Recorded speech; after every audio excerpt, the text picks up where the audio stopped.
What is going on, guys? Welcome back to another Pokemon Sun and Moon Wi-Fi battle. Today I have an underused match against Frankie, and this is a pretty interesting team that I kind of just threw together, but it has turned out to be a really long battle, but it's definitely a good one. So let's go ahead and just hop into it. Alright, so I'm going to go ahead and lead off with my Donphan. I kind of expected him to want to lead off with his Hippowdon, although he actually just ends up throwing out the old Virizion. So this is a terrible matchup for me. I'm guessing he just predicted my Donphan to come out, so he sends out his sunburnt-ass Virizion. And I've got to get the hell out of here quick. I know either a Giga Drain or a Leaf Blade's coming, so I decided to switch into your mom. Your mom does not mind getting Giga Drained, giggity, as obviously it's not going to do a whole lot because I resist the hell out of that. It's actually kind of nice being able to switch Beedrill into attacks. You don't really get to do that all that often. So I'm going to go ahead and Mega Evolve now. I know he's going to want to bring out the Hippowdon. It's definitely going to be his defense wall to handle Mega Beedrill here. So he comes out, gets some Sandstorm going. And I'm going to go ahead and Mega Evolve, look all super badass, be drilling your mom out here like it's nobody's business. And like I said, I just go for the U-turn. It does a nice little chunk of damage, but as you'll see, I don't really have a whole lot to handle this Hippowdon on my team. I'm just going to switch right into the Starmie. Basically, it's my best answer to this thing. Although, I am actually a support Starmie, which means I don't have any investment in special attack. It's mainly just HP and speed. I have Rapid Spin and stuff like Recover. So, I do still have Scald, so I do want to just go for that against this thing. But I know he's going to actually want to switch into his Lantern here, expecting the potential Water Absorb. I know that that thing's a great answer to Starmie. It can come in and hit me hard with electric attacks. So I actually just decided to switch myself into Snorlax, and he does go into the Lantern. So we got a nice little double switch going there. And this is actually a great matchup for Tubby. I am pretty damn specially defensive, and at this point in the match, I actually thought that I was the immunity ability, although it turns out that I actually have Thick Fat.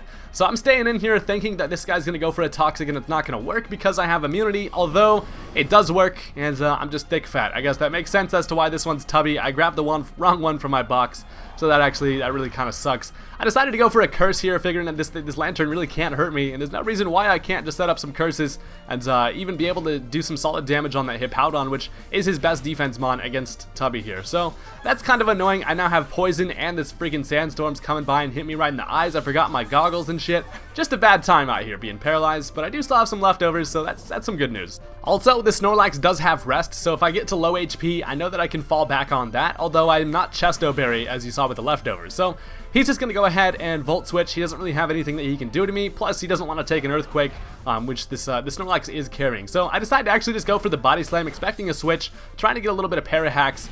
As I don't actually get that, but that's not really the end of the world. I still got a solid amount of damage off of that Body Slam, but then I'm thinking about it, and it's going to take me a whole lot more Curses to be able to raise my attack to the point where I'm going to be able to knock this thing out. I figure it's probably carrying Slack off and stuff, so I do want to conserve my Snorlax at this point. I'm going to go ahead and switch out directly into my Starmie.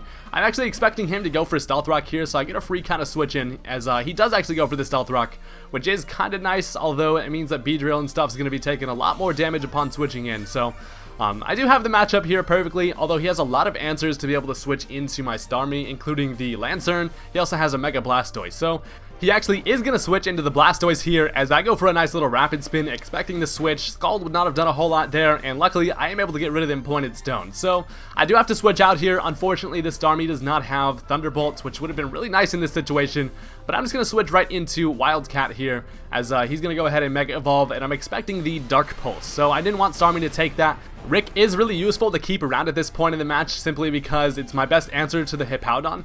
He actually goes for the Aura Sphere as I switch into Raikou here. I'm guessing he expected to switch into Snorlax being able to take the special attacks, but he's now just going to switch right into his Lantern. And I decided just to play it safe, going straight for the Thunderbolt there. I should have expected to switch into the Lantern, but I just decided to go for it at that point rather than going for the prediction. But now I'm just going to switch right into my Snorlax, as he is going to go for the Scald. I drink that shit like my morning coffee. Honestly, Snorlax does not really care. I'm able to take that with like no damage, so that's pretty cool. I'm getting hurt by this Poison. Obviously, it's a Toxic, so it is going to stack up at this point. And I'm just going to go for a nice little Curse. I figure it'll be a couple more turns before I'll have to go for a rest. And I'm like, you know what, maybe I can even end up setting up against this Hippowdon, because I'll get my defenses to the point where this thing can't really even hurt me. So he does bring back in the Hungry Hippo. As I go for a Curse, I'm just yelling profanities at this thing. It somehow lowers my speed and raises my defense and attack, so that's pretty cool. I'm at +1 here, which is really nice. And I do have to start thinking about going for a rest. I believe I go for it next turn here, as this thing's just over here eating some lefties. We're both kind of taking forever because there's this Sandstorm recoil, and then leftovers, and then my poison damage, and Tubby's just overall kind of hurting here. So I am actually just going to go for a rest, as he's going to set back up his Stealth Rock. He wants those up because obviously it's going to take its toll on all these switches that we're doing here. So I do actually just go ahead and take a nice little nap in the middle of the battlefield here. Never a bad time for a nap if you're Snorlax. So I'm going to get rid of that poison, bring me back to full HP, and I figure I can take a couple Earthquakes with that +1 from the curse. I do have some defense investment on this Snorlax too, to be able to pretty much just tank any attacks, especially after a curse. So I'm actually just going to stay in here, as I'm just going to burn a turn to sleep, kind of see what this guy's going to go for, as somehow this thing goes for a Whirlwind. I don't know if he blows it out of his nose holes, if he straight up just fucking huffs and puffs that. How does this thing learn Whirlwind? Honestly, now that I'm thinking about it, I have no clue. But that is really unfortunate that he does have Whirlwinds, because that's going to get rid of Snorlax's stat boosts, and at least I'm at full health though after that rest, so that's cool. But the Whirlwind drags me into my Donphan here, as I'm going to go for the Stealth Rock. I figure that's going to be really useful, as he's going to switch into his Virizion.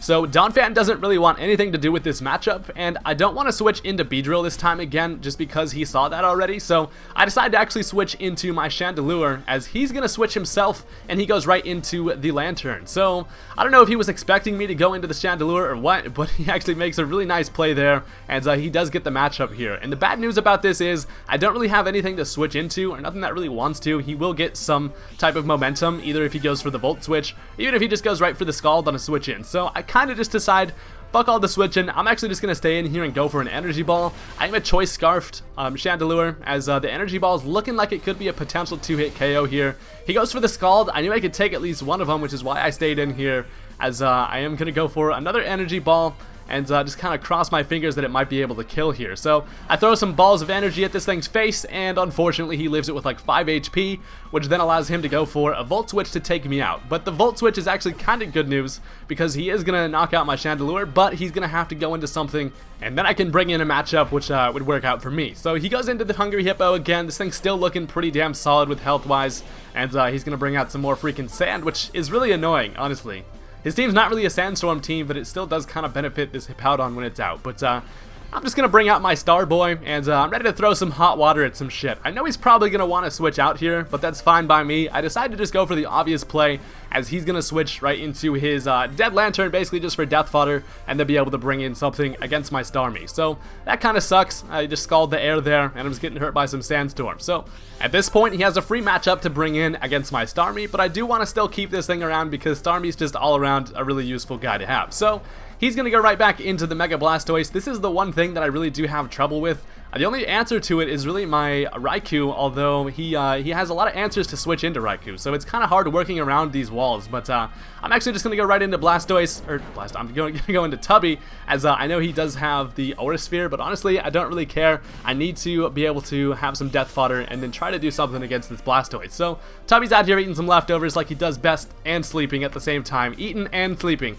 This guy's a fucking champion, but he does go for the Aura Sphere. It is not going to end up knocking me out, but I am still fast asleep, which is unfortunate. Would have really liked to get actually, I think that was my second turn of sleep, so I wasn't expecting to wake up there. But still, would have been nice to get a body slam against this damn thing, as Snorlax is just sleeping the damn battle away. And I really should have had Chesto on this thing, honestly. But he's going to finish me off with one more Aura Sphere, which is fine by me, because Snorlax wasn't really all that useful in the rest of this matchup. I mean, it would have been nice to have him around, but honestly, he has a lot of answers for it. So the Sandstorm goes away, and finally I'm able to bring in my Electric type against this Blastoise, although he does still have that Hippowdon hanging around. So my plan here is to predict the switch into the Hippowdon and just go for the Hidden Power Ice, although he actually ends up switching into the Virizion. So Virizion is actually faster than Raikou, which is kind of unfortunate, because after this first hidden power, I won't be fast enough to just go for another one, and I do need to keep around my Raikou basically at this point for the Blastoise. So I'm actually just going to go ahead and switch right back into your mom here, as I'm predicting just the obvious Giga Drain, as he does just go for that, which is perfect. It's like a record for how many times Beedrill took an attack in a Wi-Fi battle. 2 attacks already, and I'm still basically just at half health here. So he's going to lose some HP, and at this point, he doesn't have anything that can switch into a Poison Jab, so I'm just going to go for that, and down goes the Virizion, which is a great sight to see. That's a pretty big threat out of the way, and unfortunately, though, he is able to just bring right back in the damn Hippo. I hate this thing. Usually, my teams have a lot of direct answers to mons like Hippowdon, but honestly, this team kind of struggles with it. But I'm just going to go for a knockoff here. Kind of just decided to sack off Beedrill. I figure if I can stop that leftover recoil or recovery, it should be a lot easier to take care of. But he's actually just going to go for a slack off. Kind of expected the earthquake there, which I honestly isn't really too big of a deal, because at this point I'm like, you know what, fuck it, I'm just actually gonna save Beedrill. I do have a couple more switches into Stealth Rock, so I go for the nice little U-turn there, as it's gonna knock it to a little bit above half, as I'm going to switch right into my Starmie. I know the Starmie really can take attacks from this thing, since I am max HP, I believe, but he actually just goes for the Whirlwind, which is pretty shitty. I really should have stayed in there, as the Whirlwind's just kind of screwing me up, and that is going to bring out the Wildcat, which isn't really too bad, honestly, because I do have the Hidden Power Ice, but it's honestly a matter of guessing if he's going to switch into the Blastoise, expecting the Hidden Power Ice and being locked into that, or, yeah, so I just decided to go for the Hidden Power. He does stay in here, which is nice, and that is going to kill the Hippowdon, but as you'll see at this point, he notices that amount of damage means that I am Choice Specs, so that allows him to be able to freely basically switch into his Blastoise and not have to worry about getting hit with an electric attack, which I'm actually just going to have to stay in here. I don't have anything that can switch into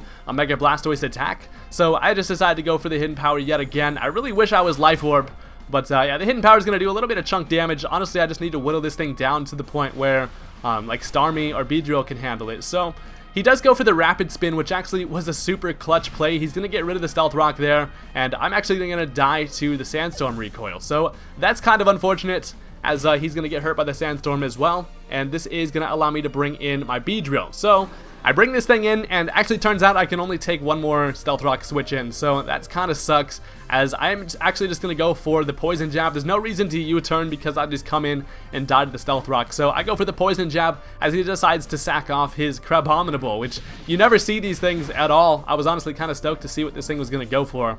I do actually get the poison with the Poison Jab, which really doesn't matter at all, because obviously I am going to be faster, and this weird-ass Boxer Crab is not going to be able to do anything to me. So one more Poison Jab is going to take that thing out, and at this point he will be able to bring in a Revenge switch in, which I'm guessing will be the Darmanitan, which is probably Choice Scarf. So he is going to bring out Young Damage out here. There is no Stealth Rock, so he's going to be able to kind of freely switch in here, and there's really nothing I can do at this point. I can't switch out because I'm not going to be able to come in and take more Stealth Rock damage. So I have to sack off Beedrill, who goes down to that Flare Blitz. He does turn out to be Choice Scarfed, which sucks, but I do still have Donphan remaining on my team, who is able to take at least one Flare Blitz from Darmanitan here, and then be able to kill it off with an Earthquake. He won't be able to switch out here, because if he switches, it'll mean that his Blastoise takes an Earthquake, and he won't be able to live any other attack after that. So he's actually just going to stay in here, goes for the Flare Blitz. Rolly is able to take that because I'm defensive as hell, and an Earthquake is going to take care of the Darmanitan. So now at this point, his last remaining Pokemon is the Mega Blastoise, and all I have left is my Donphan and Starmie. So all I really have to do here is bring in Starmie against the Mega Blastoise and hope that Psyshock will be enough to take it out. So eating some leftovers, and as I'm looking at it, I'm obviously not going to be faster than the Blastoise to be able to just go for the Earthquake, so I have to just go for the Ice Shard just to kind of get as much damage as possible, hoping for a critical hit here.